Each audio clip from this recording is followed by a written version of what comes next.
ಒಲೆಯ ಲಟ್ಟುಂಬೊಡೆ ಹೊಗೆಯುಂಟು ಹಗೆಯುಂಟು ಧಗೆಯುಂಟು. ಒಲೆಯ ಲಟ್ಟುಂಬೊಡೆ ಹೊಗೆಯುಂಟು ಹಗೆಯುಂಟು ಧಗೆಯುಂಟು. ತಲೆಯ ಲಟ್ಟುಂಬೊಡೆ ಹೊಗೆಯಿಲ್ಲ ಹಗೆಯಿಲ್ಲ ಧಗೆಯಿಲ್ಲ. ತಲೆಯ ಲಟ್ಟುಂಬೊಡೆ ಹೊಗೆಯಿಲ್ಲ ಹಗೆಯಿಲ್ಲ ಧಗೆಯಿಲ್ಲ. ಬರೀ ನಗೆಯುಂಟು ಗುಹೇಶ್ವರ ಎನ್ನುವ ಹಾಗೆ ಅಲ್ಲಮ ಪ್ರಭುದೇವರ ವಚನ ಅದು ಬೆಡಗಿನ ವಚನ. ಬೆಡಗ ಅಷ್ಟು ಸುಲಭಕ್ಕೆ ತಾಕಲ್ಲ. ಆ ಬೆಡಗಿನ ವಚನ ನಮಗೆ ತಾಕಬೇಕಾಗಿತ್ತು ಅಂದ್ರೆ ಅದ್ರ ಒಳಗೆ ನಾವು ಮಗ್ನರಾಗಬೇಕಾಗ್ತದೆ. ಹೆಂಗೆ ಮಗ್ನರಾಗಬೇಕಾಗ್ಯದ ಅಂದ್ರೆ, ನೀವು ಬೆಡಗ ಹಾಕಿ ಗಂಡನ ಹೆಸರು ಹೇಳ್ತಿರ್ತೀರಿ, ಆದರೆ ಇತ್ತೀಚಿನ ಬೆಡಗುಗಳೇ ಬೇರೆ. ಮೊದಲಿನ ಬೆಡಗಿಗೂ ಈಗಿನ ಬೆಡಗಿಗೂ ಬಹಳ ವ್ಯತ್ಯಾಸ ಇದೆ. ಅದಕ್ಕೆ ಕನ್ನಡ ಸಾಹಿತ್ಯ ನಾನು ಓದಬೇಕು ಅಂತ ಹೇಳೋದು ಯಾವತ್ತಿಗೂ. ಗದಗಿನ ಭಾರತದೊಳಗೆ ಬಹಳ ಚಲೋ ಬರೀತಾರೆ ಒಂದು ಪದ್ಯ, ನೀವೆಲ್ಲ ಓದಬೇಕು ಹಳಗನ್ನಡ ಸಾಹಿತ್ಯ. ಹಾವು ಹಲವನ್ನು ಹಡೆದು ಲೋಕಕ್ಕೆ, ಸಾವು ತಹವೋಲ್ 100 ಮಕ್ಕಳ ಭರಿಸಿ ಫಲವೇನು ಭೂಮಿ ಭಾರಕ ಅಂತ ಬರೀತಾನ ಗದಗಿನ ಭಾರತದೊಳಗೆ. ಹಾವು 100 ಅಲ್ಲ 1000 ಅಲ್ಲ ಲಕ್ಷಗಟ್ಟಲೆ ಮೊರೆಗಳನ್ನು ಹಾಕಿದ್ರು ಸಹಿತ ಬಂತೇನು ಅಂತ. ಹಾವು ಹಲವನ್ನು ಹಡೆದು ಲೋಕಕ್ಕೆ, ಎಷ್ಟು ಮಕ್ಕಳನ್ನ ಹಾವು ಕೊಟ್ರೆ ಏನು ಉಪಯೋಗ ಅದೆ? ಒಂದೇ ಒಂದಿದ್ರೆ ಸಾಕು. ಈ ಆಕಾಶದೆ, ಈ ಆಕಾಶದೊಳಗೆ 100 ನಕ್ಷತ್ರಗಳಿದ್ದಾವೆ. ನೆನಪಲ್ಲಿರಬೇಕು, ಚಂದ್ರ ಅನ್ನೋ ಒಬ್ಬ ಬರಲಿಲ್ಲ ಅಂದ್ರೆ ನಕ್ಷತ್ರಗಳಿಗೆ ಬೆಲೆ ಇಲ್ಲ ಅನ್ನೋದನ್ನು ತಿಳ್ಕೊಳ್ಬೇಕಾಗ್ಯದ. 100 ಜನ ಮಕ್ಕಳಿರೋದು ಬೇಕಾಗಿಲ್ಲ, ಒಬ್ಬ ಚಂದ್ರನಂಥ ಮಗ ಇದ್ರೆ ಸಾಕು, ನಮ್ಮ ಬದುಕು ಸಾರ್ಥಕ ಆಗ್ತದೆ ಅನ್ನುವಂಥದ್ದನ್ನು ನಾವು ಯಾವತ್ತಿಗೂ ನೆನಪಲ್ಲಿಟ್ಕೊಳ್ಬೇಕು. ಇಂಥ ಸಂದಿಗ್ಧ ಪರಿಸ್ಥಿತಿಯೊಳಗೆ ನಾವುಗಳೆಲ್ಲ ಭಾಗಿಯಾಗಿದ್ದೀವಿ. ನೆನಪಲ್ಲಿರಬೇಕು, ಈಗ ಮಧ್ಯಾಹ್ನ 2:30-3 ಗಂಟೆಗೆ ನಡೆದಿರುವಂಥ ವಿಷಾದದ ಸಂಗತಿ ನಿಮಗೆ ಹೇಳ್ತೀನಿ. ಎಷ್ಟು ನೀಚ ಮಟ್ಟಕ್ಕೆ ನಾವೆಲ್ಲ ಇಳಿದು ಬಿಟ್ಟಿದ್ದೀವಿ ಅಂದರೆ, ನಮ್ಮ ತನವನ್ನು ಮಾರ್ಕೊಳ್ತಿದ್ದೀವಿ ಅಂತಂದರೆ ಬಹಳ ಬೇಜಾರದ ಸಂಗತಿ ಅನ್ನಿಸ್ತದೆ. ಒಂದೊಂದು ಕ್ಷಣ ಯಾಕಾದರೂ ಈ ಭೂಮಿ ಮೇಲೆ ಇನ್ನೂ ನಾವು ಬದುಕೀವಿ ಅಂತ ಅನಿಸ್ಬಿಡುತ್ತದೆ. ಏನು ಅಂದ್ರೆ, ಸ್ವತಃ ತನ್ನ ತಂದೆ 5 ವರ್ಷದ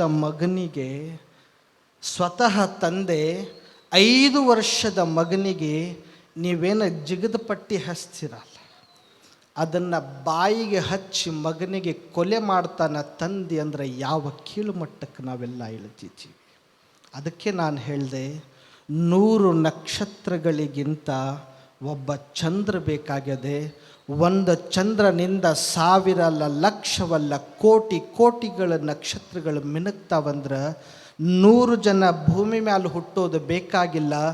ಗೋಲಗೇರಿ ಗೊಲ್ಲಾಳೇಶನಂಥ ಪುಣ್ಯಾತ್ಮ ಒಬ್ಬ ಹುಟ್ಟಿದ್ರೆ ಮಾತ್ರ ಈ ಜಗತ್ತು ಏನಾದರೂ ಸುಭಿಕ್ಷವಾಗಿರೋಕೆ ಸಾಧ್ಯವಾಗ್ತದೆ ಅಂತ. ಅಂಥ ಗೋಲಗೇರಿ ಗೊಲ್ಲಾಳೇಶ್ವರ ಮಹಾಪುರಾಣವನ್ನು ತಾವೆಲ್ಲರೂ ಆಲಿಸ್ತಿದ್ದೀರಿ, ಸಂಸ್ಕಾರದ ವಿಚಾರವನ್ನು ಕೇಳಿದಿರಿ.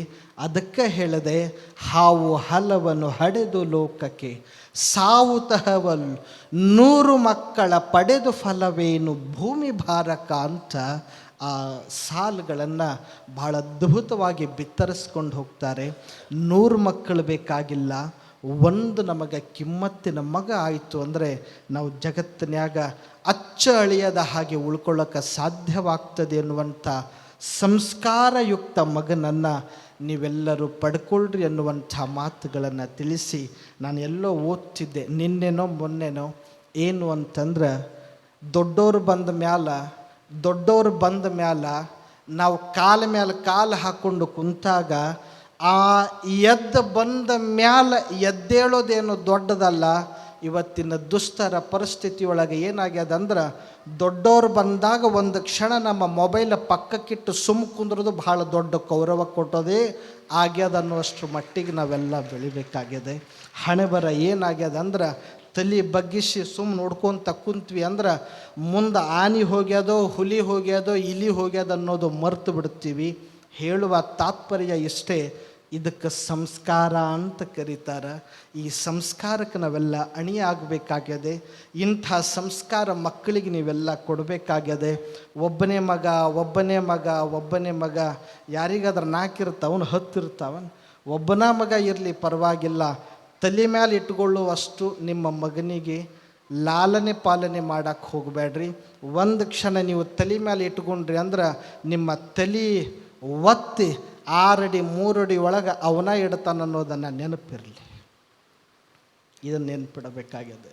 ಹಾಗಾಗಿ ಒಬ್ಬ ಮಗನಿಗೆ ಎಷ್ಟು ಸಂಸ್ಕಾರ ಕೊಟ್ಟು ಬೆಳೆಸ್ತೀವೋ ಅಷ್ಟು ನಮ್ಮ ಮನೆತನದ ಕೀರ್ತಿ ಘನತೆ ಯಾವತ್ತಿಗೂ ಹೆಚ್ಚಾಗ್ತಾ ಹೋಗ್ತದೆ.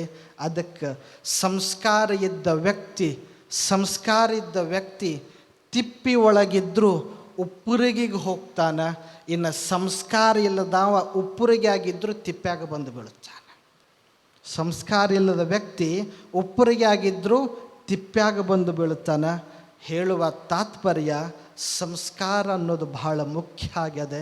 ನೀವು ಎಷ್ಟು ಮಟ್ಟಿಗೆ ಬೆಳೆಸ್ರಿ ಅಂತಂದ್ರೆ, ಎಷ್ಟು ಚಲೋ ಬೆಳೆಸ್ರಿ ಅಂತಂದ್ರೆ ನಿಮ್ಮ ಮಕ್ಕಳು ಇಡೀ ನಾಡಿನೊಳಗೆ ಆದರ್ಶ ಆಗುವಂಗೆ ಬೆಳೆಸ್ರಿ, ನನ್ನ ತಕರಾರಿಲ್ಲ. ಆದರೆ ಇವತ್ತಿನ ಜಾಯಮಾನದೊಳಗೆ ಏನಾಗ್ಯದ ಅಂದ್ರೆ ನಾವೆಲ್ಲ ಹೆಂಗೆ ಬೆಳೆಸಾಕತ್ತೀವಿ ಅಂದ್ರೆ ಸತ್ತಾಗ ನಿಮ್ಮ ಮಕ್ಕಳು ನಿಮ್ಮ ಮಣ್ಣಿಗೆ ಬರಲಾರ್ದಷ್ಟು ಬೆಳೆಸಾಕತ್ತೀರಿ. ಇದು ಸಂಸ್ಕಾರ ಅಲ್ಲ ಅನ್ನೋದನ್ನು ನೆನಪಲ್ಲಿಟ್ಕೊಳ್ರಿ. ಹೀಗಾಗಿ ಇಂಥ ಸಂಸ್ಕಾರದ ಬಗ್ಗೆ ಮಾತಾಡ್ತಾ ಹೋದರೆ ದಿನಗಳಗಟ್ಟಲೆ ಹೋಗಿಬಿಡ್ತವೆ. ಆ ವಿಚಾರ ಒತ್ತಟ್ಟಿಗೆ ಇರಲಿ ಅನ್ನುವಂಥ ಮಾತುಗಳನ್ನು ಈ ಒಂದು ಸಂದರ್ಭದೊಳಗೆ ತಿಳಿಸಿ, ಈ ಪುಣ್ಯ ಸ್ಮರಣೋತ್ಸವದ ಶುಭ ನೆನಹಿನೊಳಗೆ ಗೋಲಗಿರಿ ಗೊಲ್ಲಾಳೇಶ್ವರ ಮಹಾಪುರಾಣವನ್ನು ತಾವೆಲ್ಲರೂ ಏನು ಆಲಿಸ್ತಿದ್ದೀರಿ, ಇದರ ಮಧ್ಯದೊಳಗೆ ನಾಳೆ ಡಾಕ್ಟರ್ ವಿಜಯಲಕ್ಷ್ಮಿ ದೇಶಮಾನ್ ಎನ್ನುವಂಥ ವೈದ್ಯರು ಸ್ತನ ಕ್ಯಾನ್ಸರ್ನ ನಿರ್ದೇಶಕಿಯಾಗಿ ಕಿದ್ವಾಯ ಆಸ್ಪತ್ರೆಯೊಳಗೆ ನಿರ್ದೇಶಕಿಯಾಗಿ ಇವತ್ತು ರಿಟೈರ್ಮೆಂಟ್ ಆಗ್ಯಾರೆ. ನಮ್ಮ ಆಲ್ ಓವರ್ ಇಂಡಿಯಾ ಅರ್ಥಾತ್ ನಮ್ಮ ಇಡೀ ಭಾರತದೊಳಗೆ IIT IIIT ಅಂತ ಒಂದು ಸಂಸ್ಥೆಗಳದ. ಇದಕ್ಕೆಲ್ಲ ನಿಮ್ಮ ಮಕ್ಕಳು ಸೆಲೆಕ್ಟ್ ಆಯಿತು ಅಂದ್ರೆ ಪರಿಸ್ಥಿತಿ ಏನಾಗ್ಯದ ಅಂದ್ರೆ ಸುಮ್ಮ IIT ಅಂದ್ರೆ ಗೊತ್ತಿಲ್ಲ ಭಾಳ ಜನಕ್ಕೆ, IIIT ಅಂದ್ರೆ ಭಾಳ ಜನಕ್ಕೆ ಗೊತ್ತಿಲ್ಲ. ಸುಮ್ಮನೆ ಓದಿಸಾಕತ್ತೀವಿ ಮಕ್ಕಳಿಗೆ, ಇಂಜಿನಿಯರಾಗ ಡಾಕ್ಟ್ರಾಗ ಮತ್ತೊಂದಾಗ ಮಗದಂದಾಗ. ಇದಕ್ಕಿಂತ ಹೆಚ್ಚಿಂದು IIT IIIT ನಮ್ಮ ಭಾರತದೊಳಗೆ ಅದ ಅನ್ನೋದನ್ನು ನೀವು ಯಾರು ಮರಿಬಾರ್ದು. ಅಂಥ IIITಯ ನಿರ್ದೇಶಕಿಯಾಗಿ ಎಸ್ಟ್ ಪ್ರೆಸೆಂಟ್ ಇವತ್ತಿಗೂ ಕಾರ್ಯವನ್ನು ನಿರ್ವಹಿಸ್ಕೊಂಡು ಹೋಗ್ತಿದ್ದಾರೆ. ಅಂಥವರು ನಾಳೆ ದಿವಸ ಈ ಮಠದೊಳಗೆ ಬಂದು ನಿಮ್ಮೆಲ್ಲರ ಗೌರವ ಶ್ರೀರಕ್ಷೆಯನ್ನು ಪಡ್ಕೊಳ್ಳುವಂಥವರಾಗಿದ್ದಾರೆ. ಇದರ ಮಧ್ಯದೊಳಗೆ ಇವತ್ತು ತುಲಾಭಾರದ ಕಾರ್ಯಕ್ರಮವನ್ನು ತಾವೆಲ್ಲರೂ ಏರ್ಪಡಿಸಿದ್ದೀರಿ. ಈ ತುಲಾಭಾರ ಕಾರ್ಯಕ್ರಮ ಮತ್ತೆ ಪ್ರಾಂಜಲವಾದ ಮನಸ್ಸಿನಿಂದ ಹೇಳಕತ್ತೀನಿ, ಇದು ನನಗಾಗಿರುವಂಥ ತುಲಾಭಾರ ಅಲ್ಲ, ಇದು ಯಾರಿಗಾಗಿ ಆಗಿರುವಂಥ ತುಲಾಭಾರ ಅಂದ್ರೆ ಈ ಶಾಲೆಯೊಳಗೆ ಇವತ್ತು ನಾನು ನಮ್ಮ ಸರಿಗೆ ಕೇಳಿದೆ, ಪ್ರಕಾಶ್ ಸರಿಗೆ ಎಷ್ಟು ಜನ ಅದಾರಿ ಸ್ಟೂಡೆಂಟ್. ನಾನಂತೂ ಹೋಗಿಲ್ಲ ಸರ್, ಭಾಳ ಚಲೋ ಹೇಳಿದ್ರು. 85 ಜನ ಪ್ರಥಮ ವರ್ಷದೊಳಗನೆ ಇಲ್ಲಿ ಅಡ್ಮಿಷನ್ ತೆಗೆದುಕೊಂಡು ಶಾಲೆಯನ್ನು ಕಲಿಯಾಕತ್ತಾರಂದ್ರೆ ನಾನು ಅಂದ್ಕೊಂಡೆ ಬಹುಶಃ ಇದೂ ಒಂದು ರೀತಿಯಿಂದ ಆ ಮುರುಘೇಂದ್ರ ಶಿವಗೆ ಆಶೀರ್ವಾದ ಅಂತ. ನೀವು ನಾಡೆಲ್ಲ ಸಂಚರಿಸಿ ಬರ್ರಿ. ಪ್ರಥಮ ವರ್ಷದೊಳಗನೆ ನರ್ಸರಿ, LKG, UKG ಒಳಗೆ 20 ರಿಂದ 30 ಸ್ಟೂಡೆಂಟ್ ಅಡ್ಮಿಷನ್ ತೊಗೊಳ್ಬೇಕಾಗಿತ್ತಂದ್ರೆ ಡ್ರಾಮಾ ಮಾಡಬೇಕಾಗ್ಯದ. ಆದ್ರೆ ಇಲ್ಲಿ ಏನೂ ಇರಲಾರ್ದಂಗೆ 85 ಜನ ಎಷ್ಟು ಕಲಿಯಾಕತ್ತಾರಂತಂದ್ರೆ ಇದು ಯಾರ ಕೃಪೆ ಅಂತಂದ್ರೆ ಒಳಗೆ ಕುಂತಿರುವಂಥ ಗದ್ದಿಗೆ ಒಳಗೆ ಕುಂತಿರುವಂಥ ಮುರುಘೇಂದ್ರ ಶಿವಯುಗ ಇವತ್ತಿಗೂ ಅದಾನ ಅನ್ನೋದಕ್ಕೆ ಇದು ದೊಡ್ಡ ಸಾಕ್ಷಿಯಾಗಿ ನಿಲ್ತದೆ. ಇನ್ನು 4ನೇ ದಿವಸ 2ನೇ ದಿವಸಕ್ಕೆ ಮಳೆ ಬಂತು, 2ನೇ ದಿವಸಕ್ಕೆ ಮಳೆ ಬಂತು, 3ನೇ ದಿವಸಕ್ಕೆ ಬರಲಿಲ್ಲ. ಇವತ್ತು 4ನೇ ದಿವಸ. ಇವತ್ತಿಗೂ ಬರಲಿಲ್ಲ. ಹಂಗಂಥೇಳಿ ಮುತ್ಯ ಮಳೆ ಬರಬಾರ್ದು, ಕಾರ್ಯಕ್ರಮ ಚಲೋ ಆಗಬೇಕಾಗ್ಯದ ಅಂತ ನೀವು ಅಂದ್ಕೊಂಡ್ರಿ ಅಂದ್ರೆ ತಲೆಯಿಂದ ತೆಗೆದು ಹಾಕ್ರಿ. ಒಂದು ದಿವಸ ನನ್ನ ಕಾರ್ಯಕ್ರಮ ನಿಂತರು, ನನ್ನ ಕಾರ್ಯಕ್ರಮ ಅಲ್ಲ, ನಿಮ್ಮ ಕಾರ್ಯಕ್ರಮ. ಇವತ್ತು ಒಂದು ದಿವಸ ಅಲ್ಲ, ಕಾರ್ಯಕ್ರಮ ನಿಂತರೂ ಪರವಾಗಿಲ್ಲ, ಮೊದಲ ಮಳೆ ಬರಲಿ ಅಂತ ಕೇಳಿಕೊಳ್ಳುವಂಥ ವ್ಯಕ್ತಿ ಅದು ನಾನು.